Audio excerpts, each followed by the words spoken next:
This is Nifty Culture. I'm Crypto Pio, and I'm here with artist, photographer, and NFT creator Noe. Hey, Whose work has been featured in National Geographic, BBC Storyworks, Samsung, the Seoul Museum of Art, the Korea Times, the National Museum of Korea, and even the late, great Anthony Bourdain's Parts Unknown. How's it going, No? you did your research. Yeah. Yeah, I had to do my research, man. Honored to be getting a chance to chat with you. Definitely want to kind of dive right in. My partners at Nifty Culture already did a written interview with you, so I kind of want to pick up where we left off there. In the interview you did with Nifty Culture, you talked about, almost forgetting your creative beginnings, like remembering that as a kid, you were doing like pictures of your friends and family with disposable cameras. You moved on to, some more advanced cameras, but still, old school stuff, recording some of your friends like skateboarding and stuff like that. But then you referenced like one photograph that you took on a trip to Taiwan, I believe it was. And, that kind of was the starting point, and that, set everything off for you as a photographer. Could you tell me, what was it about that experience, or what was it about that photograph that did it for you? Well, it was my first time traveling with like a DSLR, and my friends took me to the beach because I was new to Taiwan, right? And I just took a snapshot, and I didn't even check it at that time. But like when I came back home, I looked at it and I was like, this looks like really, really good. Like the kind of picture you see in a magazine. And I was like, how can I do that again? And from there, I just kind of started teaching myself. Although it wasn't too much to learn, actually it was, but like before that I was doing video, and videos and pictures are like kind of very different, but also the same. And so in terms of like things like learning about composition, lighting, and all of that, it wasn't too difficult. It was just a different angle to hit it with, if that makes sense. For sure. And so, once that sort of like spark was lit for you, what did you do to kind of, allow it to flourish? Like, were there other artists that you started paying attention to, other photographers that you really liked and you looked at their work? Or could you kind of talk about the process a little bit? As I remember, I just went back and like researched like history, like Henry Cartier-Bresson and like all of those like legendary film photographers, right? And I think I kind of fell into the hole that photography has to be done like this, like that, because a lot of photographers, especially film photographers, they are very stuck in the old ways. And I just kind of listened to that kind of philosophy that photography can only be like this. You can't edit, you shouldn't do this, you shouldn't do that. And I think that helped me back for many years, to be honest. So you feel like you kind of put like some self-imposed limits on yourself, and that wasn't the best idea early on? Right. And for many years, I thought my pictures looked pretty good. Like a lot of my earlier work, like landscapes and stuff like that, and cityscapes. But they never really got anywhere, even if they were really good, until I made that time-lapse, the Soul Lights one. That one got the attention of Nat Geo, and then from there, like all the little smaller TV stations started following suit. And from there, I just started getting like attention from like international magazines and TV stations who wanted to like buy footage. So it wasn't until I started ignoring what people were telling me to do that I started to grow. Awesome. And I think that there's probably a lot of artists that would say something similar to that. And so, in the interview that you did with Nifty Culture, there was one artist that you mentioned that I wasn't familiar with, a gentleman named Liam Wong. And you mentioned, yeah. And like, I looked him up, and, as a photographer myself, someone that's done, a lot of visual kind of creative work, I was really blown away. I was really, really impressed with Liam Wong. So because your YouTube channel focuses on, helping people, helping photographers develop themselves, I wanted you to kind of, maybe help any photographers out there watching develop themselves here. What makes someone like Liam Wong's work, Liam Wong? Like, what technical expertise does he have, or what's kind of going on there that you think can make a photographer create work that's so strong? Well, I can't really speak for him.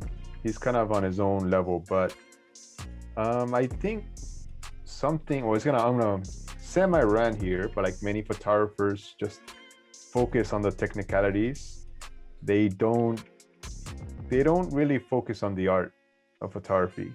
They focus on the gear and the settings of photography. You know what I mean?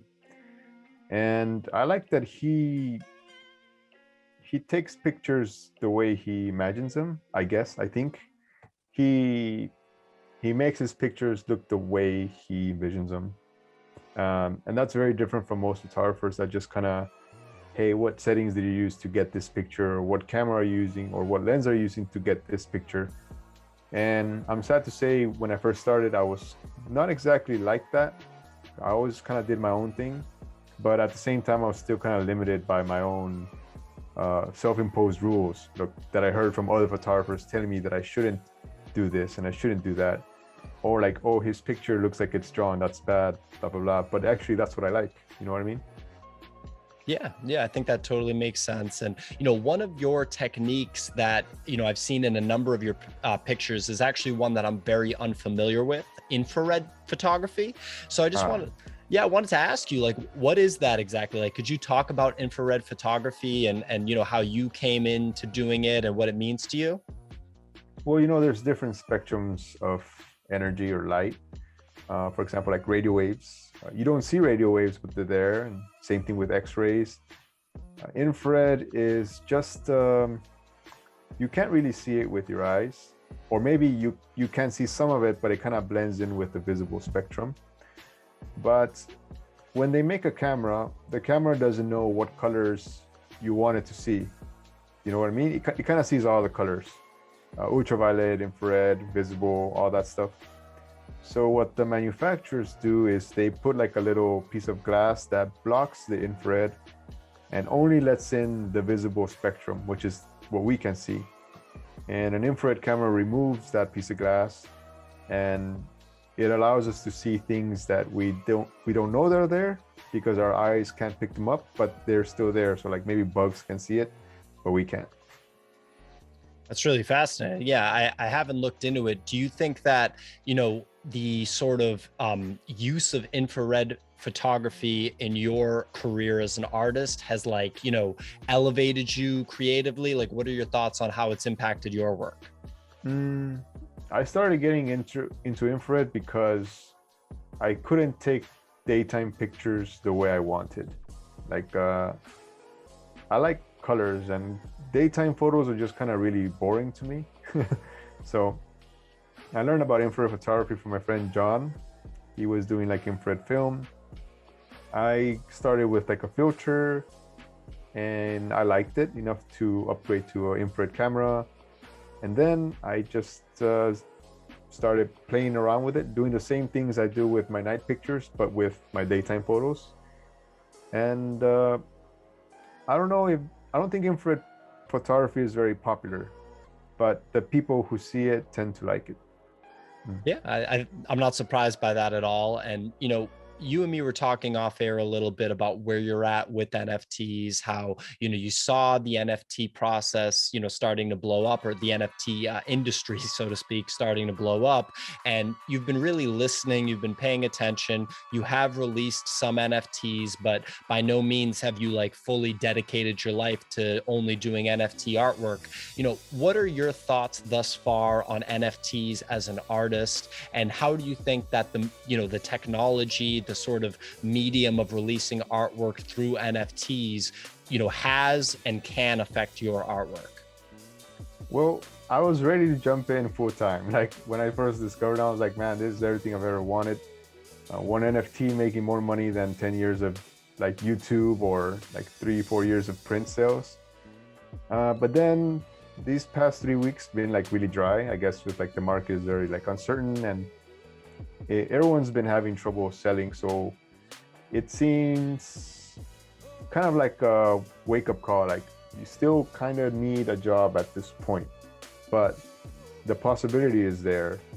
So hopefully, instead of just focusing on selling right now, I want to focus on building like a foundation, getting to know people, networking, and hopefully that will like take me places in the long run. So I want to go full time. That's kind of like the dream, you know, to be able to do what I do every day, all day. But I also have to be certain that if I do go in full time, that I'll be able to pay the rent. I think that's a good idea. And so, because again, your YouTube channel is so constructive and it's so focused on helping other people develop themselves as artists, as photographers, what would you say to anyone that, their primary artistic medium is photography and they're looking to explore NFTs as a medium for them to release their work and sell their work? Well, I try to tell many photographers, but so many photographers are very self-imposing, self-restricting. They just kind of follow the old rules. Now photography has to be this and it can't be any other way. And unfortunately, too many people listen to those kind of photographers. So I try to tell my friends to get into it. And many of them are reluctant to do so. They don't want to, they don't want to take any risks. I think that's the big thing about people is they don't want to risk. They don't like uncertainty. They just like what they're familiar with. And I feel if they don't do it soon, maybe they can just be left behind. In the end, it's not that big of a risk, I think. Maybe the first mints is the most, no one has like $150 to spare sometimes. I get it. But I'm glad I took that risk. When I minted my first piece, I went in there with the mentality that like, I could lose $150 or I might make them back. And if I make them back, then I'm going to continue, but I'm not going to put any more, just that. So if you go in there with that mentality, like maybe yes, maybe no, I'm okay losing this. If I do, then you're good. Yeah, I mean, you made a good point. The technology is brand new, right? So if people are kind of averse to change, this is brand new technology for literally everybody, right? We know that it's been around since 2017, but it didn't really catch fire until 2020, 2021. So if someone's kind of like, hesitant to go into something brand new, they could get scared of this. But I think that mentality, putting in like $150 and if you get it back, you get it back, but you're ready to lose it, is a pretty good mentality to just get somebody to sort of rip the Band-Aid off, so to speak, and get into NFTs for the first time. But yeah, like it just makes me a little sad that many artists and photographers don't want to try it. But it's not just don't want to try it, they don't want you to try it either. Like there's so many that are trying to stop you from doing it, and like I don't know why, that's kind of sad. For sure. And so, yeah, I mean, what's next for Noe? Like, what's the next thing that you're looking to do with your career? What direction would you like it to go in? I know you mentioned that you'd obviously love it to be full-time. Does that mean full-time as an NFT artist? Does that mean the combination of NFTs, books, all the stuff that you've already been doing? Could you kind of talk a little about that? It's a combination of everything I've been doing. Like, okay, YouTube doesn't make me much of anything. Like, it's just kind of maybe enough to buy a sandwich, but I like teaching. I am a teacher, but I like helping others. I like doing the photo walks. I like the hustle, like the social media hustle. I'm by no means anywhere near like Gary Vee. I don't sell products and I don't take sponsorships. I just sell my own art, my own pictures. And NFTs are just like another way to sell my work. But actually NFTs give me more than anything's ever given me before. Like when my video got featured by like National Geographic, they're the ones who got almost all the money, right? I got pocket change basically from my YouTube views. And when magazines and like things like 9gag feature my works on their Facebook pages, they get millions of views and maybe I'll get a few eyeballs on my Twitter or something, So for NFTs to come around and take them away and put me directly with people who are interested with my work is kind of a blessing, I think. Well put, well put. Well, yeah, I mean, anything you want to leave the viewers off with here as we wrap up? I don't really know or can really guide any people. I think they should kind of follow their own journey. Everyone says the artistic journey. But I just don't think you should be adverse to change. you know, you should take risks sometimes, calculated risks. And if you can afford to do it, do so. And if you can't, then it's okay. You heard it, folks. Noealz speaking some words of wisdom. So I'm Crypto Pio. This is Nifty Culture. We'll have artist interviews on a weekly basis. Tune in for our drop watches where we actually cover the Nifty Gateway and other Nifty platform drops live streamed on YouTube. Catch you guys next time. See you.